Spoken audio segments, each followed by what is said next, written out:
Hello, everyone. Welcome to the HireMyVA Team and Business Building Podcast, where we help you to reclaim your freedom through hiring and thriving with virtual assistants without breaking the bank. And that means, if you've been with us for a while, you know the word that's coming next, your bank. Right. Hey, I'm Dave Braun, and I'm here with Larry Broughton. He's a great friend of mine. He's my coach in so many ways. I love him. He's a strong and faithful believer in Christ, and we're learning stuff together all the time, and it's a great adventure we're going on together. Love you, man. It's a great journey, handsome Dave. How are you? I'm doing fantastic. Hey, before we get going, I'm just feeling like we need to I want to thank you. I mean, I couldn't do half the crap that I do with this program and the coaching with the Victory program without you and without Daphne and Brian and Melissa. And all of our team of supporters. So thank you, Dave, for your leadership and engineering mind and operational expertise, and for Melissa and Daphne and Brian and Chris sometimes, and everybody who's involved with getting all this stuff together. Yeah, well, they make it so much easier on us, right? And kidding. Wow. You know what that does, Larry? Hey, this is a great subject to talk about, but it gives us freedom to do some of the things that we do best, right? Yeah. Because I could just show up to these things. You know, I look at my calendar. Oh, that's right. We're recording a podcast today, and I can show up, and I know that the infrastructure is here, and it's going to be a productive use of all of our time. So, thank you. Yep, need people for that infrastructure, right? That's for sure. Yeah. Okay. Well, are you ready for the? We have a question, I guess, right? We do have a question, all right. And I think this question is really, really important because it sometimes can be so unnatural for us to do this. So here's the question. Okay. How to speak positively to others. In other words, how do we infuse or embed that positivity in us so that when we're talking to people, we're positive and not always so negative? Because I tell you, if you are negative all the time, it's going to bring you down. It brings your team down, brings everybody down. That's such a good point. I heard a former mentor told me about this, that this is an inside job. Yeah. You know what I mean by that? This starts in here. It's an inside job, right? I agree. Years ago, I had a flashpoint that went out. This is before we even finished the book Flashpoints. And I don't think we even put this one in the book, but it was it was a very popular flashpoint where we said that if we let other people talk to us the way we often talk to ourselves, we'd slap them. Yeah, right? For that one. Yeah. And it's interesting is that we have so much negative chatter in our brains about ourselves that we project that on other people sometimes, right? So when we speak to ourselves as if we're someone we love, we're more likely to treat other people with dignity and respect, and to speak positively to them as well.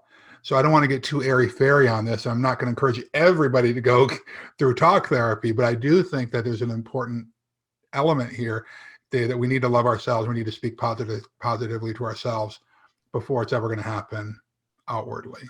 Well, yeah, that's the basic requirement, right? Because if we are speaking positive of ourselves, we'll be more positive, and then it'll just naturally happen. So right, it absolutely starts with ourselves, and then once we have it going within ourselves, we'll be able to notice it out in the real world and find really good examples of that. Yeah. Right. Yeah. Because I was going to say there's there's an app on my phone.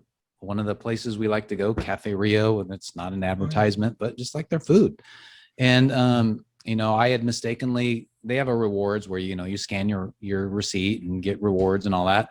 Well, I mistakenly scanned it as a receipt the second time. And, what they could have said, which I guess maybe I deserved, was like, you screw up. You're trying to scam us and you get double your points. Double dip? Right? Are you a double dipper? Double dipping Dave. I'm gonna I'm gonna blow up your phone for that. Right? Yeah. Who knows what they could have done. But they were really nice. They said, something like, oops, we've already got your points credited to your account, so thanks again. So they were very, very positive in what they said to me, making me feel like, oh yeah, okay, well, thank you. Yeah, I'm thanks for the reminder, right? Yeah. So I had a really good feeling about the app and the company. Yeah, that's really interesting. It reminded me, Dave, of where people oftentimes, well, one of the things I always say is you find what you're looking for. Yes. So if you go out to the world looking for negativity, you're going to find negativity, right? Mm-hmm. If you go out looking for positivity, you're going to find that too. Some of the listeners or viewers who have followed us for any length of time know that I've got a service animal. Bodhi is his name.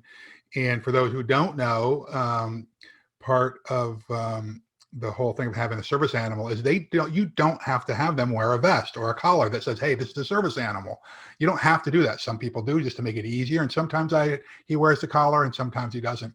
But I can think of 3 times right off the top of my head, Dave, where I've gone into a U.S. post office branch with him by my side. And a post office employee has yelled across the post office, no dogs allowed, or something like that, right? And so what happens then when you're in a post office? Everybody turns and looks, Right. right? And it's negative. And so it puts me on the defensive, Sure. and I want to like power up on them, and I've got to talk myself down, and everybody's looking, yeah, no dogs, kind of thing. How come I can't have my dog in here? Right. And another way to do this might be, if they find it that offensive, is to walk up to whoever's got the service animal and say, oh, that is a good looking dog. Oh, thank you. By the way, does that happen to be a service animal? Yes, it is. The conversation's done. Yes. It's done. Yeah. Right. Instead of then I've got, no, it's okay. It's a service animal, but because they're looking for negativity instead of looking for the positive, right? Then it just escalates it. Well, how many times in our lives could we diffuse what potentially the negative situation by just simply asking a question instead of making an assumption, right? So I think what we're doing here, I think, is laying the groundwork. I think we're going to talk ourselves into a few tips here in a minute, but I think laying some groundwork is a good way to consider how do we speak positively. Yeah, that's a great story, and that is one of our tips. Don't assume. Ask questions. If you see something that, especially as a leader, to point out that it went incorrect, ask questions. Use it as a training moment for your team. Well, I love what Cafe Rio did, Dave. I'm assuming this was all electronic. Yes. Right. Yes. That they made a little lighthearted. Oops, oopsie, just something like oops makes it a little bit more lighthearted, Yeah. Instead of saying jackass, you already put this through. Right. And so I think that's they be a little more lighthearted about things. Yeah. I think is one thing. Insert levity into your life. That's a good way, I think, right? Yes, absolutely. Yeah. So really, yeah, like we talked about, the basis of this is, really feeding yourself positive stuff. And so that's really our first tip, right? Be intentional and feed yourself positive, because naturally we just don't look for that. We're looking for the negative because our brains are built to help us survive, not to thrive, right? We're looking for threats to our survival. And so we've got to train ourselves to look for the positive. The way to do that is to feed ourselves positive stuff. So, I mean, there's a bunch of examples. A good example is not to do is watch the news all the time. Yeah. I tell you, I go over to some, family member's house or whatever. You know what they have on? They'll have the news on 24/7. It's like, oh gosh. That used to be me, Dave. And I would watch it before I went to bed at night and wonder why I wake up in the morning grouchy. Yeah. Because studies have shown that you tend to process the last thing that you went to bed with and you wake up the way you went to sleep. Right. So if you're putting positive stuff into your brain, gratitude before you go to bed at night, you're more likely to wake up with a sense of gratitude. Yep. Right. And so we have to, so this is why I've been on a news fast for a long time. But the thing about putting positive stuff in our brain, this is why we often talk about doing daily mantras, daily morning routines, reading positive books, having positive affirmations throughout the day. Right. It's easier to find positivity when you're putting positive stuff into your brain and not the negative stuff. Yeah. And some of the positive things you can put in your brain is you're doing it right now, listening to us. That's right. Yeah. And by the way, and so if there are tips that you're hearing, and by the way, if you have some great tips on how to speak positivity or positively to other people, I'd love to hear them. I'm on a learning journey just like everyone Me who's too. listening to this thing. So I'd love to hear what's working for you. So I guess I Yeah. would wrap up this one. Like tip number one would be to feed yourself positive stuff, Right. books, mantras, music, that kind of thing into your Yeah. brain. And to do it, and we have to do it throughout the day, right? For sure. For sure. For sure. So that's yeah. That's number one. I got number two. I think I watch you. You're a great role model. Yeah. So for me on this, and that's like helping somebody who's less fortunate. Oh yeah. You know, like you do this prison ministry, right? Our friend Dan works with homeless people here in Orange County. Yes, Orange County has a lot of homeless people, believe it or not, here in California. Yes. And so serving other people, Dave, I think is a good tip. Yeah. For folks, it's something interesting happens when we get out of our own way and serve other people. Mother Teresa is given a lot of credit for saying this, but I've heard other people giving credit for it too. But I hear it more frequently about Mother Teresa, and that is there's no higher calling than serving other people. Yeah. Right. Something happens when you serve folks who are less fortunate than you are. And I think that service needs to be, ideally it needs to be flesh to flesh, right? Ideally, sure. You can give money and that's okay, but to really gain the positivity that we're talking about here, you've really got to serve, flesh to flesh. And you also have to be really willing. Maybe the first time you do it may not go the greatest, but it will over time. So just get out there and serve and give to somebody less fortunate. And there's so many opportunities out there, Larry, right? Yeah. And it doesn't need to be a sacrifice, or it doesn't need to be painful. For us, right? Because if you identify what are the things that you're good at, that's as a strength for you, you'll find joy in it, because there are a lot of people who would love to benefit from things that you're great at, that you enjoy doing, right? Maybe it's playing basketball or teaching somebody to play tennis to a kid who would never have that opportunity otherwise. Just an idea, just throwing it out there, right?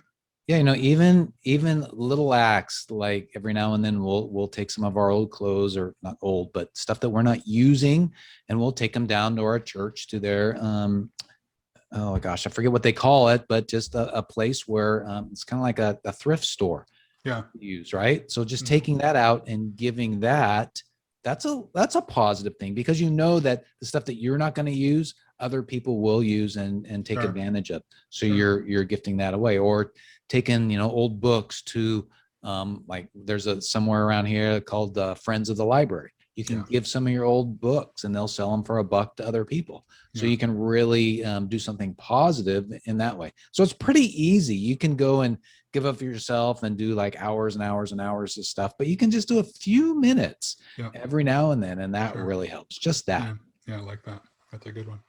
All right. So there's a couple of tips. You got a third one? Yeah, I got a third one. Practicing gratitude each day. So our pastor, or former pastor at our church, he said he does this every year at Thanksgiving sermon. He says the way to be a grateful person, because practicing gratitude every day gets you more positive. The way to do it is to think of 3 things in the morning and think of 3 things in the evening, but then also to tell somebody those 3 things. And that helps you be a more grateful person. So you have to I was going to say, we've talked about this in our men's group that we're part of, right? That's right. Yeah. Every time we talk about gratitude, we just feel so good about it. That's where I was going to go with this. But it takes discipline and intentionality, right? And again, I think human nature, when it comes to survival, we're not always looking for that, right? But when you say, "Hey, maybe a way to do it is put alarms on your phone, at 7 a.m. and 1 p.m. each day, just throwing it out there. What are those 3 things that you're grateful for each day? For me, I do my gratitude journal each night. I start each day off with gratitude. Our morning stand-ups for our home office, each person, when it's their turn to share, they talk about what they're grateful for. But at night, as I'm preparing to lay my pretty little head down on the pillow, I'm thinking about what am I grateful for during the day. Sometimes I write it down. Other times I'm listing them, right? So practice gratitude each day. But Dave, it reminds me of kind of another one is that we have to start out looking for something good. In our organization, we say, catch people doing things right? So you can see things where people are doing good, see good in other people. You can catch them doing things right, but you have to vocalize it, right? That's the problem. Yeah, we can look for positivity around us, but vocalizing it to that person, that could be the only positive thing that person hears that day. And I am not crapping you. That comment may be what saves that person's life. I've heard it over and over again from people, right? You have no idea how that just changed my outlook, that positive thing that you just spoke to me, right? So I think that us getting very intentional about that as well is key. It's like throwing the pebble into the pond, right? That ripple effect. Yeah. That goes out from there, right? It really could change the trajectory of someone's day, but certainly some folks' lives. Yeah. Just or saying a simple thank you, right? Yes. Whenever you go out, or maybe, maybe you decide that, okay, from now on, I'm going to think about it. But when I go out, I'm going to always open the door for somebody else. Right. Yeah. When you do that, that's serving. Most of them will say thank you. And I tell you, that's just all these little things start adding up, right? To help you be positive.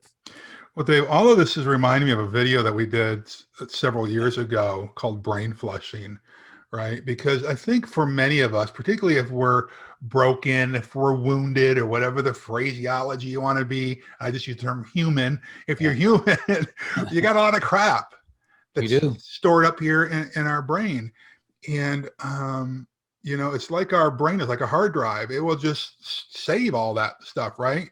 And the only way that we're going to get rid of it is you have to start replacing that negativity with positive stuff. Right. And so I kind of do this. The video that we shot was it's a little, what's the project lesson, I guess. Yeah. I got a cup similar to this. It's filled with dirty swamp water. And I'm showing how which represents the negativity in your brain. And we just replace it with clean water. But there's a great little object lesson. That's the word I was trying to look at. It's like a little object lesson, right? And so maybe what we ought to do, Dave, is share that link in the description of this, the visit or the notes.